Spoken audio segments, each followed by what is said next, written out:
क्या आप भी मूँग की बड़ी लेकर के आते हैं और फिर वो बहुत जल्दी से ख़राब हो जाती हैं, दलिया ख़राब हो जाता है या फिर घर में क्रीम भी नहीं है तो कैसे सब्ज़ी बनाई जाए? ऐसी ही कुछ समस्याओं से अक्सर हमें रूबरू होना पड़ता है दोस्तों। तो नमस्कार फ्रेंड्स, मेरे चैनल पर आपका बहुत-बहुत स्वागत है। आगे बढ़ने से पहले आपसे विनम्र निवेदन है, रिक्वेस्ट है कि अगर आपको मेरी कोशिश पसंद आ रही है तो प्लीज़ मेरे चैनल को सब्सक्राइब कीजिएगा, लाइक कीजिएगा और शेयर कीजिएगा। तो दोस्तों सबसे पहला जो टिप है वो है मूँग की बड़ी को लेकर। मूँग की बड़ी, उड़द की बड़ी, ये सारी बड़ियाँ हम सभी के घरों में और हम इनको यूज़ भी करते हैं। लेकिन अगर इनको ढंग से ना रखा जाए ना तो ये बहुत जल्दी ख़राब हो जाती हैं। तो आपके घर में जो भी बड़ियाँ हैं उन सभी को आप गैस पर या माइक्रोवेव में इस तरह से भून करके डब्बे में रखिए। साल भर तक आपकी बड़ियों को कुछ भी होने वाला नहीं है, इस बात की गारंटी है। नेक्स्ट टिप है दोस्तों कि जब भी हम कई बार घर में अ, खाना बना रहे होते हैं, सब्ज़ी बना रहे होते हैं और हमें बहुत सारी चीज़ों में क्रीम की ज़रूरत होती है, बेसिकली सब्ज़ी में। किसी भी सब्ज़ी में अगर आपको क्रीम की ज़रूरत है और आपके पास क्रीम नहीं है, तो आप दही को इस तरह से डालिए मसाला भूनते समय और थोड़े से मूँगफली के दाने या काजू डाल दीजिए और उसके बाद में जब आप भुन जाने पर इस मसाले को पीसेंगे ना, तो आपको वही क्रीम वाला टेक्सचर आएगा, फ्लेवर आएगा। आप एक बार ज़रूर प्रयोग करके देखिएगा। मैंने मेथी मटर मलाई इसी तरीके से बनाई थी और बहुत ही अमेजिंग बनी थी। तो ये टिप भी बहुत काम का है ना दोस्तों, तो आप इसे ज़रूर से प्रयोग करके देखिएगा। नेक्स्ट टिप है दोस्तों दलिए को लेकर के। मूँग की बड़ी की तरह जब भी हम दलिया लाते हैं और अगर इसको कुछ दिनों तक यूज़ नहीं करते हैं ना, तो फिर ये ख़राब हो जाता है। तो इसको भी रखने का सबसे अच्छा तरीका है कि आप जब भी दलिए को लेकर के आएँ, पैकेट को फाड़िए और इसको इस तरह से हल्का-सा रोस्ट करके रख लीजिए। जब जितना कि आपको चाहिए होता है, कुछ लोगों को थोड़ा-सा डार्क चाहिए होता है, लेकिन इसे भूनकर अगर आप रख लोगे ना, तो आपका दलिया सालों-साल तक ख़राब नहीं होगा और आप इसे कभी भी, किसी भी समय यूज़ कर सकते हैं। इसके 2 फ़ायदे होते हैं, एक तो आपका दलिया ख़राब नहीं होता है, दूसरा जब भी हमें बनाना होता है तो जो हमें भूनने में एक्स्ट्रा टाइम और एनर्जी लगती है ना, वो टाइम और एनर्जी भी हमारी बच जाती है और इस तरह से हम दलिए को सुरक्षित भी रख पाते हैं। मैं इसी तरह से गेहूँ का दलिया भी लाती हूँ, बाजरे का दलिया भी लाती हूँ, सभी दलियों को मैं इसी तरह से भून करके रख लेती हूँ और मेरा दलिया ख़राब नहीं होता है।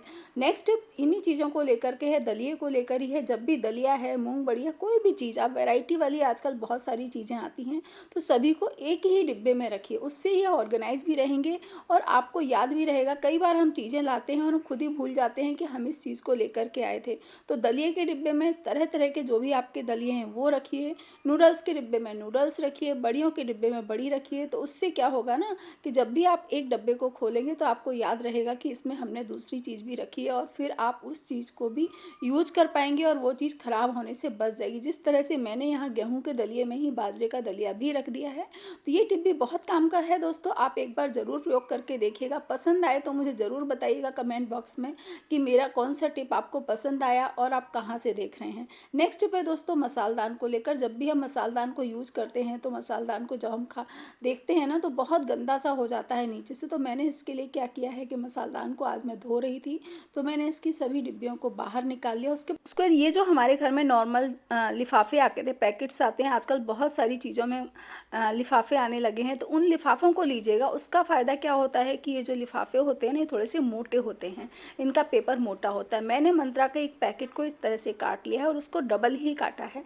डबल काटने का फ़ायदा, डबल बिछाने का फ़ायदा दोस्तों ये है कि एक लेयर जब ख़राब हो जाएगी तो आप उठाकर ऊपर वाले को फेंक दीजिए और दूसरा नीचे हमने लगाया हुआ है तो वो देर तक काम करेगा और हमें बार-बार इस पेपर को बदलना नहीं पड़ेगा। तो इस तरह से मैंने दोनों पेपर को बिछा दिया और उसके बाद में अपनी सारी मसालदान की धुली हुई डिब्बियों को सुखा करके अच्छे से अपने मसालदान को रेडी कर लिया है अगले महीने की तैयारी के लिए। तो मैं हर महीने के शुरू में इस तरह से अपने स्पाइस बॉक्स को रेडी कर लेती हूँ और मेरा पूरा महीना आराम से कटता है। तो इस तरह से आप भी करके देखिएगा, आपको ज़रूर पसंद आएगा। नेक्स्ट पे दोस्तों कि जब भी हम बैंगन, आलू, टमाटर की सब्ज़ी बनाते हैं या भरवा बैंगन बनाते हैं, तो हम बैंगन को काटते हैं और कई बार ऐसा होता है कि हमने सुबह काट लिया और हम दोपहर में सब्ज़ी बना रहे हैं या उतनी जल्दी नहीं बना पाए। तो आप जब भी बैंगन को काटें ना, हमेशा पानी के अंदर काटिए इस तरह से।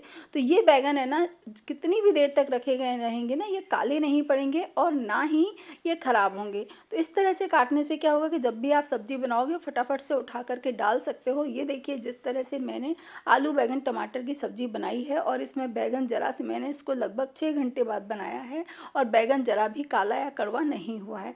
तो आप ज़रूर से प्रयोग करके देखिएगा, आपको पसंद आएगा। पसंद आए तो ज़रूर मुझे बताइएगा। नेक्स्ट टिप है दोस्तों चावल को लेकर। कई दिनों से चावल बना रही थी, लेकिन 2 दिन पहले के चावल को नहीं खाए गए थे, घर में रखे हुए थे। तो मैंने इसके साथ बड़ा अच्छा सा एक्सपेरिमेंट किया। मैंने क्या किया कि चावलों को डाल दिया प्रेशर कुकर में और मैंने इसमें दूध डाल दिया आधा लीटर दूध डाल करके प्रेशर कुकर का मैंने ढक्कन लगा दिया और इसमें मैंने 3-4 सीटियाँ फुल फ्लेम पर हमने इसके प्रेशर को ले लिया। उससे क्या हुआ कि हमारे जो चावल थे वो बहुत जल्दी पक गए, दूध के अंदर पके हैं तो जल्दी से हमारी खीर बन जाएगी। दूसरी गैस पर मैंने चढ़ाया एक पैन और इसमें थोड़े से नट्स को लेकर के रोस्ट कर लिया, क्योंकि रोस्टेड नट्स ही खीर में अच्छे लगते हैं। उसके बाद क्या किया, इसी पैन में मैंने थोड़े से गुड़ को भी हल्का सा मेल्ट होने तक चला लिया। धीमी आंच पर गुड़ को चलाइएगा तो हमारी कैरमल खीर बनकर के तैयार होगी। आप चाहें तो इसमें शक्कर भी डाल सकते हैं, मैंने यहाँ पर गुड़ का प्रयोग किया है। हाँ, ध्यान रखिएगा कि जब खीर हमारी ठंडी हो जाएगी तभी हमको गुड़ इसमें मिलाना है। अगर आप गरम गरम में मिला देंगे तो गुड़ दूध फट जाएगा। तो ये देखिए शानदार सी कैरमलाइज खीर बन करके तैयार हो गई है ना। मज़ेदार टिप दोस्तों। कई बार दोस्तों क्या होता है कि हम सब्जी बनाते हैं और घर में कुछ लोग हैं जो कि कम तीखा खाते हैं, तो और अगर सब्जी में मिर्च तेज़ हो गई है तो फिर आप क्या करो, अगर हमारी सब्जी में किसी भी चीज़ में मिर्च तेज़ है तो आप क्या करो, उसको वापस से गर्म करो, उसमें थोड़ा सा 1 चम्मच दही डाल दीजिए। दही डालने से क्या होगा कि जो सब्जी का टेक्सचर, कलर और टेस्ट तीनों ही बढ़ेंगे भी, और जो मिर्ची है बढ़ी हुई वो मिर्ची भी हमारी इसमें कम हो जाएगी। खाने में ज़रा भी आपको तीखापन नहीं लगेगा। तो ये टिप आप ज़रूर करके देखिएगा। घर में कई बार होता है कि कुछ लोगों को कम तीखा पसंद होता है, तो आप इस तरह से करके सब्जी उनको दे सकते हैं। नेक्स्ट टिप है दोस्तों कि जब भी हम बाज़ार जाते हैं तो मशरूम भी लेकर के आते हैं। कई बार ऐसा मेरे साथ भी होता है, मैं बाज़ार जाती हूँ, सफ़ेद सफ़ेद मशरूम अच्छे से दिखते हैं तो लेने का मन कर ही आता है, तो लेकर के आते हैं। लेकिन अगर हम उनको ऐसे ही छोड़ देंगे ना तो वो ख़राब हो जाते हैं। तो हमें क्या करना है कि मशरूम का पैकेट लाइए, उसको खोलिए और इस तरह से टिश्यू पेपर से या नॉर्मल सूती के कपड़े से इनको अच्छी तरह से इनका डंठल काट दीजिए जो एक्स्ट्रा वाला है, और इनको अच्छी तरह से साफ़ सूती कपड़े या टिश्यू पेपर से पोंछ लीजिएगा अच्छी तरह से।